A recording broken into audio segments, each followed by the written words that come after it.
Welcome guys, red line report की इस नई वीडियो में इसमें हम बात करने जा रहे हैं इंडिया में सिचुएटेड सभी न्यूक्लियर पावर प्लांट्स के बारे में।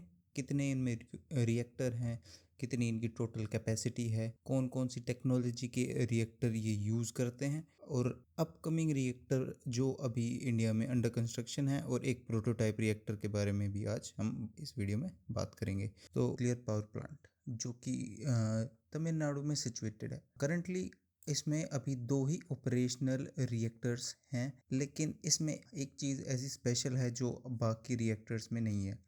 ये रिएक्टर 1000 मेगावाट के हैं। एक सिंगल रिएक्टर 1000 मेगावाट प्रोड्यूस कर सकता है, जो कि इंडिया में अभी बाकी सभी रिएक्टर से काफ़ी ज़्यादा है। और जो टेक्नोलॉजी ये रिएक्टर यूज़ करते हैं वो भी डिफरेंट है बाकी सभी रिएक्टर्स जो इंडिया में यूज़ होते हैं। ये एक रशियन डिज़ाइन के VVER रिएक्टर का यूज़ करते हैं, जो कि एक रशियन डिज़ाइन का प्रेशराइज्ड वाटर रिएक्टर है।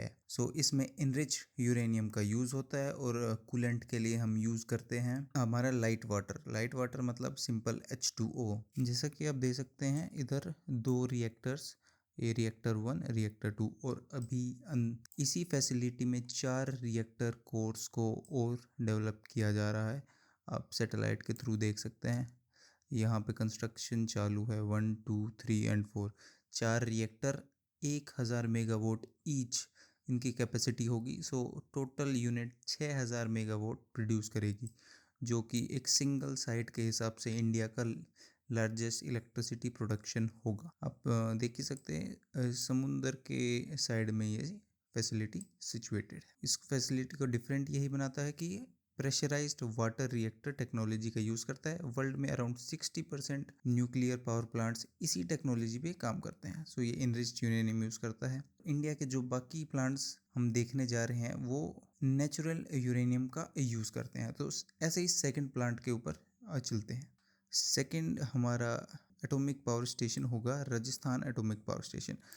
नंबर ऑफ रिएक्टर्स के हिसाब से ये इंडिया का लार्जेस्ट है। इसमें अभी करंटली 7 रिएक्टर्स हैं, जिसमें से 6 ऑपरेशनल हैं। एक पुराना रिएक्टर को बंद कर दिया गया था, वो पुरानी टेक्नोलॉजी पे बेस्ड था, बॉइलिंग वाटर रिएक्टर था। वो हमने अमेरिका के साथ कोलैबोरेशन में बनाया था, लेकिन वो काफ़ी पुराना हो गया, उसको बंद कर दिया गया। जब इंडिया ने अपना न्यूक्लियर बॉम्ब टेस्ट किया था, उसके बाद अमेरिका ने और कनाडा ने, जिसने हेल्प करी थी बाकी सारे रिएक्टर सेटअप करने के लिए, उन्होंने हेल्प करना भी इंडिया की बंद कर दी थी। आप देख ही सकते हैं ये रिएक्टर कोर्स हैं हमारी, 4 यहाँ पे और 2 यहाँ पे, और ये हमारे कूलिंग टावर्स है। ये स्टीम न्यूक्लियर पावर प्लांट में जो स्टीम जनरेट होती है हीट से, जिससे हम टरबाइन घुमा के बिजली बनाते हैं, उस स्टीम को कूल डाउन करने के लिए ये स्पेशलाइज्ड चैम्बर बनाए जाते हैं। आप देख सकते होंगे 1, 2, 3, 4, 5, 6, 7 ही रिएक्टर हैं और 7 ही कूलिंग चैम्बर्स है। और अभी एक 8वां रिएक्टर भी तैयार किया जा रहा है। पुराना वाला सस्पेंडेड रिएक्टर था, उसकी कैपेसिटी थी 1000 मेगावाट्स। अभी इसमें एक 200 मेगावाट, 4 220 मेगावाट के और एक 700 मेगावाट का प्लांट है, जो कि इंडिजीनियसली बनाया गया है। और एक 700 मेगावाट का एक और प्लांट अभी अंडर कंस्ट्रक्शन है। ये प्लांट आप देख सकते हैं तरंगापुरा रिवर के साइड में बना हुआ है। तो चलिए अब बढ़ते हैं तीसरे न्यूक्लियर साइट के ऊपर, जो कि सिचुएटेड है कर्नाटका में, कायगा जनरेटिंग स्टेशन। इसमें 4 ऑपरेशनल यूनिट्स हैं, जो कि बेस्ड है technology PHWR, pressurised heavy water reactor. Heavy water क्या होता है? हैवी वाटर को कूलेंट की तरह यूज़ करते हैं इन रिएक्टर्स में। और हैवी वाटर होता क्या है? D2O होता है। इसमें एक आइसोटोप है हाइड्रोजन का, जिसमें एक प्रोटॉन के साथ एक न्यूट्रॉन भी होता है। एक्चुअली में इसका यही एक ड्रॉबैक है कि इसमें D2O यूज़ होता है, क्योंकि ये महंगा है और इसको हैंडल करना भी हार्ड है। बट इसमें हम इनरिच्ड यूरेनियम की जगह नेचुरल यूरेनियम का यूज़ कर सकते हैं। और इस टाइप के रिएक्टर्स की एक और स्पेशलिटी है ऑनलाइन रिफ्यूलिंग। ऑनलाइन रिफ्यूलिंग का मतलब है कि आप इनको रिफ्यूल कर सकते हैं while the reactor is working. काफ़ी सारे दूसरे टाइप के रिएक्टर्स में आपको रिएक्टर को बंद करना होगा, फिर आपको उसको रीफ्यूल करना होगा, जिसमें 2 हफ्ते या 6 हफ्ते का टाइम भी लग सकता है। लेकिन इसमें आपका रिएक्टर वर्किंग हो सकता है और आप उसको तब भी रिफ्यूल कर सकते हैं। कुछ प्रोज और कॉन्स की बात करेंगे प्रेशराइज्ड हैवी रिएक्टर की। सो पहला प्रो इसका यही है कि नेचुरल यूरेनियम का यूज़ करता है, तो इसमें कंटामिनेशन होने के चांसेस कम है, और ऑनलाइन रिफ्यूलिंग अलाउ करता है, और इसमें इंडिजीनियस इंडियन टेक्नोलॉजी के साथ इसको बनाया गया है, तो मेंटेनेंस करना इजी है। कौन वही है, हैवी वाटर बहुत एक्सपेंसिव होता है और केयरफुल हैंडलिंग की ज़रूरत है। लो पावर डेंसिटी, सो रिएक्टर कोर को बहुत बड़ा बनाना पड़ता है इक्विवेलेंट पावर लेने के लिए किसी दूसरे रिएक्टर के कंपेरिजन। सो अब चलते हैं चौथी न्यूक्लियर रिएक्टर साइट्स पे। ककरा एटॉमिक पावर प्लांट, जो कि एक गुजरात में बेस्ड पावर प्लांट है। सो इसमें भी 4 एक्टिव यूनिट्स हैं। 2 यूनिट्स छोटी हैं, आप देख सकते हैं। 220 वोट्स की 2 यूनिट है और इनके 2 कूलिंग टावर है, और नई यूनिट्स 700 मेगावाट जो प्रोड्यूस कर सकती है एक सिंगल रिएक्टर, उसकी ये यूनिट्स है। और आपको दिख रहा होगा कूलिंग चैनल्स इनके दिए हुए हैं। ये इसका वाटर सोर्स भी आपको दिख रहा होगा, टापी रवि से इसका वाटर सोर्स हमें मिलता है। ये भी सेम PHWR रिएक्टर टेक्नोलॉजी पे बेस है। 5वीं साइट पे चलते हैं। सो चलिए चलते हैं अपनी 5वीं साइट पे, जो है तारापुर एटॉमिक पावर प्लांट। ये एक्चुअली में काफ़ी एक पुरानी फैसिलिटी है। इसमें 4 रिएक्टर कोर्स हैं, जिनमें से 2 को सस्पेंड कर दिया गया है, क्योंकि वो पुरानी बॉइलिंग वाटर रिएक्टर टेक्नोलॉजी पे काम करते थे। जो नए रिएक्टर हैं वो अभी ऑपरेशनल है।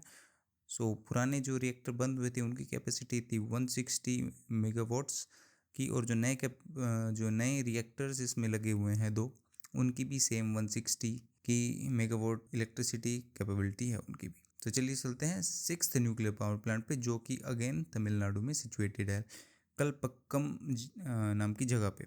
इसमें 2 यूनिट्स हैं। एक यूनिट सस्पेंड कर दी गई है, वो 220 यूनिट की थी, उसको सस्पेंड कर दिया गया है, वो अब यूज़ में नहीं है। और एक और यूनिट है इसमें जो कि 220 मेगावाट के कैपेसिटी रखती है। सो अब 2 रिएक्टर कोर देख सकते हैं, इनमें से एक अभी सस्पेंड कर दी गई है और एक अभी करंटली अभी भी यूज़ में है।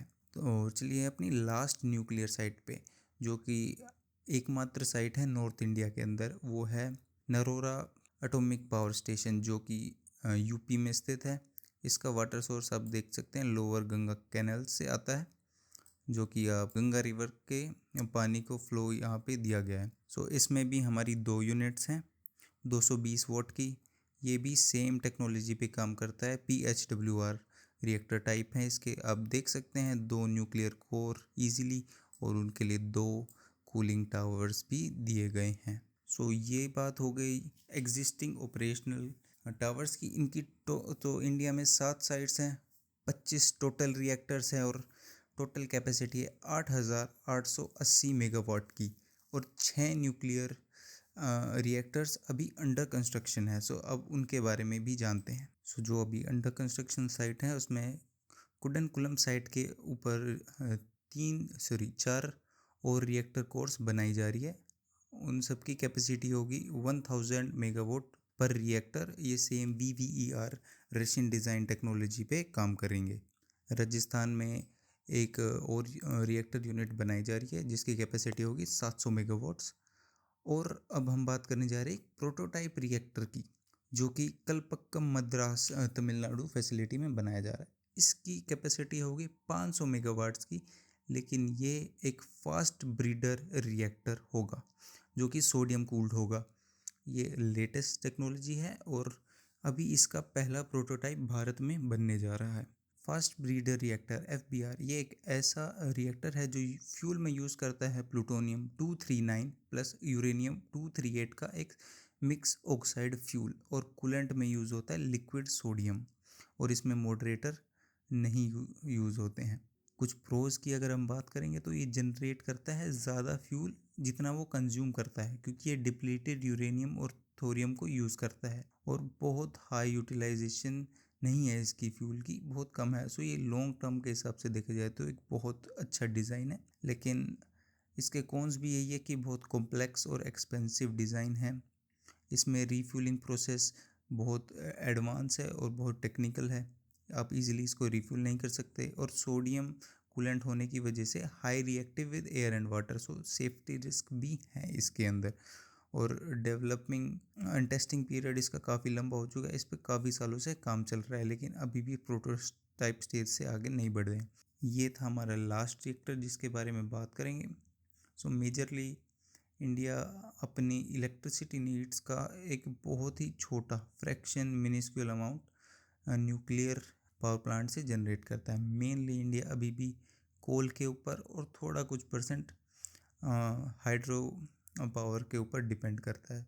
सो आई होप कि नियर फ्यूचर में न्यूक्लियर का और यूज़ हो, क्योंकि एक क्लीन फ्यूल है। अगर आप इसको अच्छे से मैनेज कर पाते हैं तो ये इन्वायरमेंट के लिए ये एक बेस्ट अल्टरनेटिव है, क्योंकि इसमें कोई भी आपकी स्मोक या ऐसा कुछ पोल्यूटेंट नहीं होता। अगर आप रेडियो एक्टिव वेस्ट को अच्छे से डिकम्पोज कर सकते हैं या फिर स्टोर कर सकते हैं, सो ये एक बहुत अच्छा ऑप्शन है, और इंडिया को न्यूक्लियर की तरफ ज़्यादा बढ़ना चाहिए। So thank you for watching this video.